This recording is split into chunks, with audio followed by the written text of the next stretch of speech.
Libération et le méchant loup, lecture au coin du feu. Vous avez cliqué sur le titre de cette vidéo, mais vous ne savez pas ce qui vous attend. Ne vous inquiétez pas, je vais tout vous expliquer. Avant toute chose, je vous invite à rejoindre d'ores et déjà cette chaîne YouTube, à activer les notifications, à mettre un petit pouce bleu, et dites-moi à la fin de cette vidéo en commentaire ce que vous pensez de ce que je vous ai dit dans cette vidéo, ça m'intéresse grandement. Je vais faire un nombre de vidéos incalculable sur cette chaîne YouTube et des vidéos très importantes, des enquêtes, des reportages, des analyses fines de courants, de mouvances politiques. On va faire des micro-trottoirs, peut-être même des études, etc., des concepts comme des tables rondes.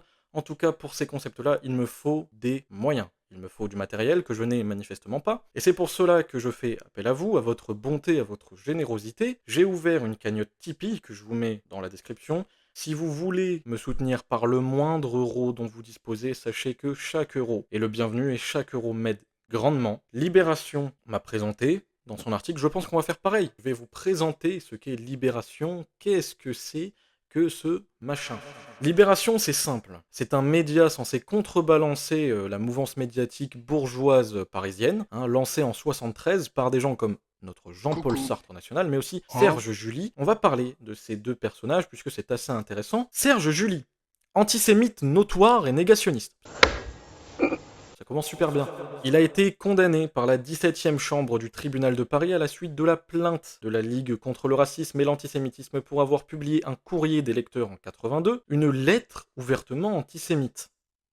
Comme je vous ai dit, ça commence très très bien. Puis elle appelait ouvertement à la haine et la violence raciale, donc c'est vraiment super. En 93, il est complètement bourré, il prend le volant, Il fauche un mec. lui il s'en tire sans trop de dégâts, bon il a failli passer.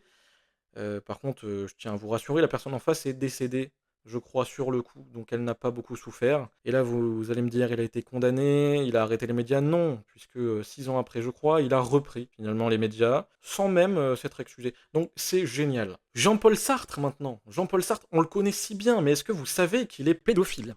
Oui, je pense. C'est assez connu avec Simone de Beauvoir, etc., etc., mais il est surtout signataire de la pétition de 1977 parue dans Le Monde qui souhaite vraiment distinctement la dépénalisation de la pédophilie. On le rappelle, ce sont des libertariens, donc ils veulent la libre disposition de leur corps, mais aussi celle des enfants. Voilà, la notion de consentement, on s'en tape, ils veulent bousiller ces gosses. C'est pas tout, puisque, vous le savez, les grands esprits se rencontrent, et s'il s'est si bien entendu avec Serge July, c'est qu'il est lui-même antisémite, voilà. Il n'a pas hésité une seule seconde à collaborer avec l'ennemi 41, donc avec le régime de Vichy, quand il a, manifestement, remplacé, au lycée Condorcet, à Paris, un professeur juif déchu de ses fonctions en 41, à cause des lois juives. Voilà, je vous ai dit, on attaque dans le vif, on attaque vraiment dans le vif. Pour finir avec cet affreux personnage, il a défendu des dictatures de partout dans le monde, mais surtout celle de l'Ayatollah Khomeini, un très grand homme, si je puis dire. Dans les années 70, Libération engage un journaliste ouvertement pédophile qui fait des unes pédophiles que vous avez très certainement vu d'ailleurs sur Twitter, etc. Des années 70 à 84, Libération écrit des articles, enfin les publie en son nom. Ces articles prennent des positions pro-pédophilie, donc Libération s'en est excusé dans un article de Check News, justement, on va en reparler après. Voilà, il regrette étonnamment cet affreux épisode, et on les comprend, c'est dégueulasse. Si je vous ai parlé de Check News, c'est parce qu'ils ont écrit un superbe article sur moi, évidemment. Cet article, il est impartialement d'extrême gauche, ça c'est génial, on va pouvoir le décortiquer juste après. Moi j'adore la pub, et j'adore parler de moi, donc c'est génial. Par contre, petite remise en contexte s'impose. Le 12 mars 2024 au matin, je reçois un message par mail de Clémence Martin, journaliste pour Libération / Check News, qui me demande de rentrer en contact avec moi. Donc c'est une sollicitation à répondre à quelques questions. Ce message, je ne le vois pas tout de suite puisqu'il est noyé dans une pile de notifications et une pile de mails. Donc je leur réponds 3 jours après quand je me rends compte que Libération m'a envoyé un message. Je leur réponds favorablement, voici le mail que je leur ai envoyé et voici le tweet que j'ai publié pour prévenir mes abonnés que j'allais certainement parler à Libération pour qu'ils ne soient pas étonnés de voir mon nom dans les médias quelques jours plus tard. À ce moment-là, je suis chez ma copine et quelque chose comme une semaine après, ma copine me regarde et elle me dit « Oh tiens, Libération a écrit un article sur toi !» Bah super!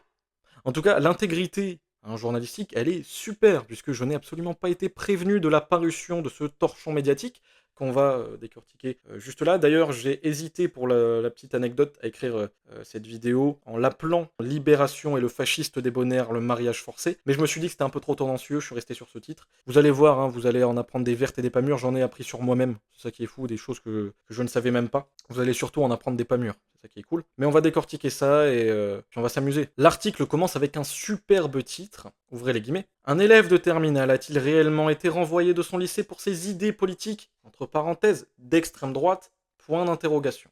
Donc là, ils prennent manifestement mon premier tweet du thread Twitter comme étant le discours rapporté par l'ensemble de l'affaire. Or, ce n'est pas le cas puisque je défends l'idée selon laquelle j'ai posé une question de cours qui m'a valu une exclusion pour atteinte aux valeurs de la République. Dans le premier tweet de mon thread que vous voyez, j'ai dit que j'ai été viré évidemment pour alpaguer les gens, pour qu'ils puissent lire et que ça fasse du bruit, pour que des gens puissent me donner des conseils, etc. Mais là, ils prennent ça comme le discours général que je tiens, et ils le font même mal, puisque je dis même pas que c'est pour mes idées d'extrême droite. Puisque évidemment, s'ils veulent me dire d'extrême droite, je le suis, il n'y a aucun problème. Mais c'est même pas pour ça. Je l'ai même pas dit, mais eux le disent. Et ça, c'est super. Donc, le sous-titre, l'enseignante a depuis porté plainte pour menace. Sous-entendu, Jules Lecomte a menacé sa professeure. Je pense que c'est ça, le sous-entendu. Ne vous inquiétez pas, je ne suis absolument pas l'auteur de quelconque menace, et d'ailleurs Libération le dit un petit peu en dessous. Voilà, donc ils l'assument, il n'y a aucun problème. Chose qu'on ne peut pas leur enlever, c'est qu'ils ont assez bien relaté les propos que je tiens dans mes vidéos, donc ça, c'est pas mal. Franchement, non, parce que franchement, ils sont malins, parce qu'ils ont très très bien écrit. On est d'accord que Check News, leur but n'a pas été de démêler le vrai du faux, parce que si c'était ça, vous allez voir que c'est très très mal fait. Par contre, la rhétorique qu'ils utilisent, elle est très habile, elle est inattaquable juridiquement, etc. C'est très très bien écrit, franchement. Ils sont bons. Mais moi, ça me profite aussi. Bon, vous allez voir par la suite. Donc après avoir assez bien relaté les propos que je tiens dans mes vidéos, ils disent « Mais attention, parce que la professeure, elle, nous avons discuté avec elle et elle tient un tout autre récit. Mais non !» Non, c'est pas vrai. Mais c'est super ça. Pourquoi tu me l'as pas dit plus tôt? Deux camps s'opposent.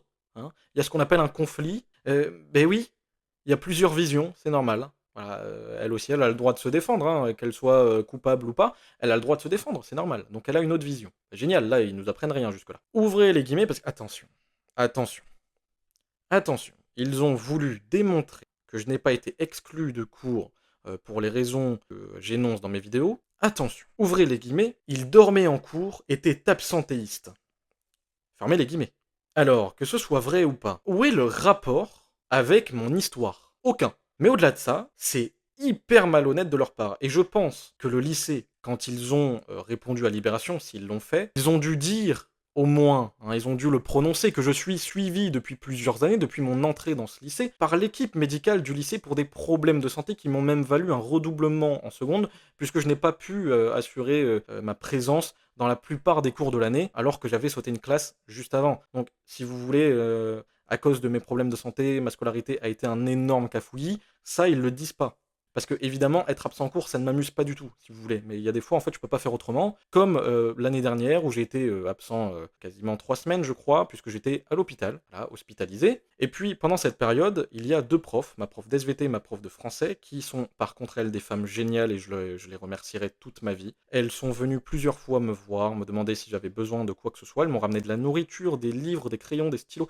Enfin, vraiment des femmes superbes. Mais ça, le lycée ne le dira pas à Libération, et c'est bien dommage. Donc évidemment, oui, j'ai été très absentéiste, c'est une vérité. Mais est-ce que c'était de mon ressort, finalement, tu vois? Parce que, bon, globalement, quand t'as des problèmes de santé, tu peux pas faire autrement, et dans mes classes, il y en a eu des personnes avec des problèmes de santé relativement similaires aux miens. Bizarrement, ça n'a jamais posé quelconque problème à personne au sein du lycée. Pourtant, elles étaient beaucoup plus absentes que moi parfois. Et d'ailleurs, les profs étaient au courant de mes problèmes de santé, ils me laissaient dormir en cours. Donc, ils étaient parfaitement au courant et il n'y a aucun problème qui s'est posé à quelconque moment. Ensuite, Marion Chopinet, secrétaire départementale de la SNES-FSU, un rassemblement de syndicats de professeurs, qui nous dit que Jules Lecomte, il ment, quand il dit qu'il n'est pas prosélyte en cours, qu'il ne tient pas des prises de position politique, et elle dit disposer d'éléments factuels. Factuels, je cite. Il dormait en cours, il était absentéiste et démissionnaire et coutumier de la provocation. Ah, bah oui, oui, oui. Bon, absentéiste, oui, on l'a dit.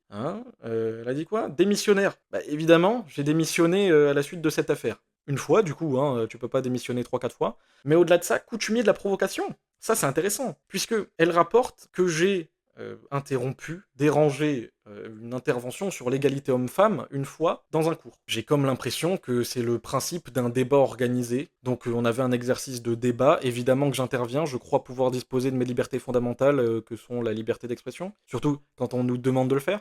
Et puis, deuxième fois où j'aurais manifestement provoqué un professeur, hein, pendant un cours sur la guerre d'Algérie, j'aurais provoqué la professeure. Alors, je vais vous dire ce qui s'est passé. On fait un cours sur la guerre d'Algérie. La professeure, et d'ailleurs c'est cette même professeure hein, dont on parle depuis le début, qui tient des positions sur Jean-Marie Le Pen, libre à elle d'avoir son avis. Par contre, elle n'a pas à le dire en cours devant ses élèves. Alors je lève la main, j'attends qu'on me donne mon droit de parole, et je lui dis, écoutez madame, vous êtes professeur, donc normalement vous avez ce qu'on appelle le devoir de neutralité, vous n'avez pas à donner vos avis politiques en cours devant vos élèves. Elle m'a répondu, écoute, tu n'es pas professeur toi. Bon, voilà.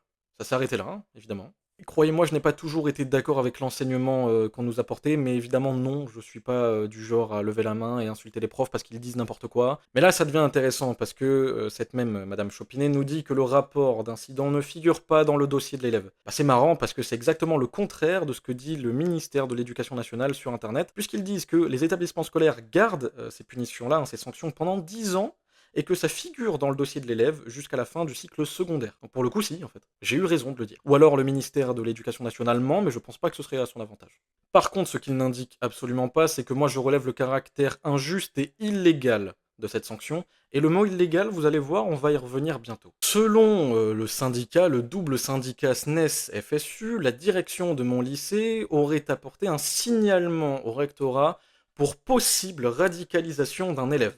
À mon encontre, Bien évidemment! Bien évidemment! Bien évidemment! bah, c'est marrant parce que le rectorat lui-même a démenti pour Libération cette information et a dit qu'il ne dispose d'aucun signalement faisant l'état d'une quelconque radicalisation. En tout cas, pas à mon nom. Donc le SNES FSU, je vous adore, mais faudrait pas pousser le bouchon trop loin quand même. Juste au cas où, ça équivaudrait à un abus de pouvoir et à une prise de position politique de l'établissement lui-même. Donc je ne pense pas que mon lycée aurait fait ça pour le coup, puisque là c'est du juridique directement, donc il ne se serait pas mouillé pour ça. Et puis évidemment, ça voudrait dire qu'il scrute mes prises de position politique en dehors du lycée, donc dans le temps où je ne suis pas sous leur responsabilité, c'est évidemment interdit. Ensuite, ils font de la pub pour le superbe institut de formation politique dont je suis ambassadeur. Je vous invite à les rejoindre sur Instagram, ça fait 20 ans qu'ils nous forment sur l'engagement politique. Est-ce qu'on n'hésiterait pas à leur faire passer le palier des 10 000 abonnés sur Instagram? Voilà. N'hésitez pas à y aller, ça mange pas de pain. Et puis au moins vous connaîtrez les dates des prochains séminaires, des prochaines formations. Avant tout le monde, c'est pas mal. Vous pouvez même rejoindre leur chaîne par mail. Ça c'est cool. Il m'associe indirectement à Charlotte Dornella et Papacito. Que me vaut cet honneur, je ne sais pas, mais ça booste mon ego. Et puis ils disent, louant le nouveau président argentin Javier Milei. Voici la seule prise de parole que j'ai faite sur le président argentin. Est-ce que vous y voyez quelconque louange? Je ne crois pas. J'ai un ami argentin avec lequel je discute beaucoup par message. Voici ce que j'en dis de Javier Milei. Est-ce que vous avez l'impression que je suis amoureux de quiconque là, ici? Je ne pense pas. Je ne pense pas. De plus, je ne loue que le Seigneur Jésus-Christ. Donc ça va être compliqué, si vous voulez, de louer quelqu'un que bah, je ne défends pas. Et je vous en ferai très certainement une vidéo complète, une analyse fine, objective.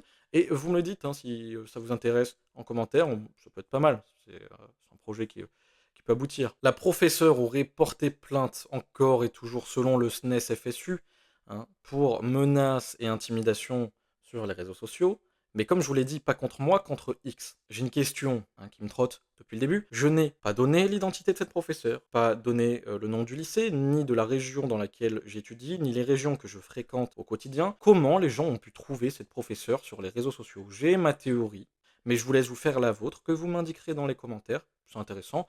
Peut-être qu'on a tous à peu près la même théorie. D'ailleurs, vous le savez, je l'ai dit dans mes vidéos sur VA+, sur Boulevard Voltaire, je l'ai dit sur TikTok, je mets un point d'honneur à ne rien révéler concernant ce lycée parce que je sais ô combien les gens peuvent être violents et cons. D'ailleurs, c'est très intrinsèquement lié. Mais voilà, je savais qu'il pouvait y avoir des problèmes à ce niveau-là, d'autant que le lycée a déjà subi de menaces. On nous indique qu'elle a le soutien de l'académie, qu'elle peut réclamer une protection juridique si elle le souhaite, blablabla. Mais ce qui est intéressant, c'est la dernière ligne. Contacté par Check News, Jules.L n'a pas souhaité répondre à notre sollicitation. C'est faux, je vous ai répondu par mail. C'est faux. Point. C'est faux, il n'y a pas d'autre chose à dire, je vous ai répondu. C'est vous qui ne me répondez pas. Voilà, on en a fini pour l'article. Qu'est-ce qu'il faut retenir de cette affaire? J'ai subi une réelle injustice, je ne suis pas défendu pour les agressions que je subis au sein de l'établissement. On me met même en cause pour ces mêmes agressions. On me demande de m'excuser parce que j'ai vexé les agresseurs en parlant d'eux sur Twitter sans mentionner leur nom ni qui ils sont. Donc c'est quand même vachement drôle. Ils se sont plaints, hein, les agresseurs au CPE. J'ai dû m'excuser, supprimer mon tweet. Bon, par contre, j'ai pas supprimé le post thread. Que je voulais pas de problème dans ce lycée, donc j'ai supprimé mon tweet. Je ne suis absolument pas nonchalant, vous pouvez aller vérifier, j'ai supprimé le tweet. Mais je vous ai dit qu'on allait discuter de cette décision, puisqu'elle est juridiquement nulle et illégale. Mais pourquoi elle l'est? Avant toute chose, je ne suis pas juriste, je ne suis pas magistrat, mais je dispose d'un conseil juridique qui, lui, est ce qu'on appelle la perle rare du milieu. Je vais pas donner leur nom, mais c'est les meilleurs en France. La décision que voici doit être accompagnée de tous les faits de juge et de droit, or ce n'est pas le cas. Elle comporte un vice de procédure énorme quant à la temporalité relatée des faits, puisqu'évidemment la question que j'ai posée n'était pas pendant le cours, mais bien après. Il n'y a pas eu de conseil disciplinaire en amont, ils ne disent pas à quelle valeur de la République je porte atteinte, ils ne disent pas pour quel motif je manque au règlement intérieur effectif du lycée, ni précise d'article précis, il n'est pas indiqué comment j'aurais manqué de respect à la professeure, et il n'est pas non plus indiqué de quelle thèse infondée j'ai parlé, ni pourquoi est-ce qu'elle est infondée. Donc en clair, cette décision est juridiquement nulle, elle ne peut pas être reconnue par le rectorat, mais ce qui est fou, c'est que Libération indique que le rectorat a reconnu la sanction. Je ne vais pas revenir sur la rhétorique du titre, du chapeau, etc. Ils n'ont pas du tout essayé de démêler le vrai du faux, ils essayent de m'atomiser, c'est bien fait, on peut pas leur en vouloir. Hein. Et puis on peut pas non plus être très surpris d'un média impartialement d'extrême gauche comme Libération finalement. Donc il est dit que je suis absentéiste, limite un cancre, comme si être absent en cours m'amusait alors que c'est pour des problèmes de santé, mais ça, ils le disent pas. Ils ne disent pas non plus que ça a eu d'énormes répercussions sur ma scolarité, ils ne disent rien finalement. Je suis apparemment perturbateur né et on a des éléments factuels pour le prouver, mais on les trouve pas dans l'article. Bon, et puis c'est très simple, ensuite c'est juste un mensonge hein, par rapport à Javier Milei, il n'y a même pas ni plus ni moins de recherche derrière finalement. Et puis pareil, hein, la dernière phrase, je leur ai répondu, donc c'est absolument faux, bien sûr que j'ai répondu à leur sollicitation, j'ai même posté un tweet par rapport au contact de Libération. Mais ne partez pas tout de suite, moi j'ai des choses à rajouter. Si la professeure a manifestement reçu le soutien d'une de ses collègues, moi aussi j'ai reçu le soutien de ses collègues. Une prof, hein, évidemment je suis inclusif, m'a contacté pour me dire que ça fait plus de 10 ans elle bosse dans ce lycée et que c'est impossible de tenir une journée de plus puisqu'il ne peut quasiment pas aller dans la salle des profs, puisqu'il ne peut rien dire. Il y a une bulle idéologique, il y a une doxa dominante imposée par les gens de gauche, par les profs de gauche et la direction de gauche de ce lycée. C'est pas moi qui le dis. C'est lui et il m'a apporté son soutien. J'ai le soutien d'élèves qui étaient présents sur la scène, comme vous le voyez là. J'ai le soutien d'autres élèves qui ont pu observer des positions politiques, enfin des prises de position politiques au sein de ce lycée par cette prof et même peut-être d'autres, je ne sais pas. Toujours est-il que je suis soutenu. Puis j'ai reçu quelque chose de très intéressant aussi. Il y a eu une intervention de la part du rectorat avec le proviseur adjoint, etc. Je crois la professeure ou je ne sais plus. En cours de géopo lundi dernier, on a eu deux intervenants du rectorat, le directeur adjoint et un autre mec, je sais pas. En gros, limite, ils étaient là, prêts à ouvrir une cellule psychologique pour les élèves, tu vois, genre parce qu'ils nous ont dit, genre ils nous ont posé la question de savoir si ça nous avait choqué, si tout ça, qu'il fallait qu'on demande à madame comment elle allait, enfin bref, voilà. Le proviseur, il a reconnu devant les gens du rectorat qu'il avait traité de petits cons. Donc t'aurais vu la gueule des gens du rectorat, vraiment ils étaient choqués. Alors, parce que nous, le proviseur, en tout cas, nous a certifié qu'il n'avait répondu à aucun média, parce que, qu'il voulait pas se mêler de ça au niveau des médias, machin, mais il a répondu à aucun média, selon. Donc, ils ont demandé aux élèves s'ils étaient choqués de la situation, s'ils avaient besoin de soutien psychologique, à croire que je suis un terroriste d'extrême droite. C'est vraiment comme ça qu'ils me font passer en tenant ce discours, ce n'est pas une vanne. Par contre, on apprend aussi que le professeur aurait avoué m'avoir insulté devant ma mère, devant les élèves, et ça n'a pas plu au rectorat. Depuis que je suis parti, ils ont refait les toilettes qui étaient, pendant la quasi-intégralité de l'année, fermées. On ne sait pas pourquoi, mais c'est bizarre, depuis mon départ. Ils les ont refaits, ils ont supprimé des avis Google contre eux, et depuis le jour de la parution du torchon médiatique qu'est cet article Libération, ils répondent aux avis Google. Alors ça ne change rien, ils ont toujours une étoile. Mais je vais vous passer quelques avis que je peux trouver sur internet sur ce lycée-là. Et c'est bizarre, on relate les mêmes faits que moi. Et c'est bizarre, il y a des articles qui ont disparu. C'est dommage, j'ai eu le temps de les enregistrer. Oh merde! Oh, c'est con ça! Chose assez drôle aussi, ce lycée en ruine n'avait même pas d'infirmière tout le long de cette année. Ça en dit long sur le niveau de ce lycée et sur le niveau d'organisation qu'il a. Aucun avis n'a eu de réponse sur internet avant l'apparition de cet article. Enfin bref, deux choses intéressantes à noter. La première, la problématique initiale devait être: est-ce que Jules a réellement été exclu 3 jours pour n'avoir simplement posé qu'une question de cours? Ils l'ont contourné en écrivant: est-ce qu'un élève de terminale a-t-il réellement été renvoyé de son lycée pour ses idées d'extrême droite? Chose qu'ils n'ont pas complètement invalidée non plus, mais dans leur article, ils me donnent raison. J'ai été exclu 3 jours pour n'avoir posé qu'une question de cours. Mais au-delà de ça, ils ont parlé de mon mouvement militant La Révolte, mais ils n'ont pas parlé du fait que ce mouvement militant-là, sous ma présidence, sous mon organisation, a récolté des centaines d'euros pour les distribuer aux sans-abri et que la distribution se fait actuellement. Voilà, en ce moment même. Comme si finalement la droite n'avait pas le droit d'un petit peu de charité. Tout ce que je retiens de cet article, c'est que c'est un énorme coup de pub. Merci Libé.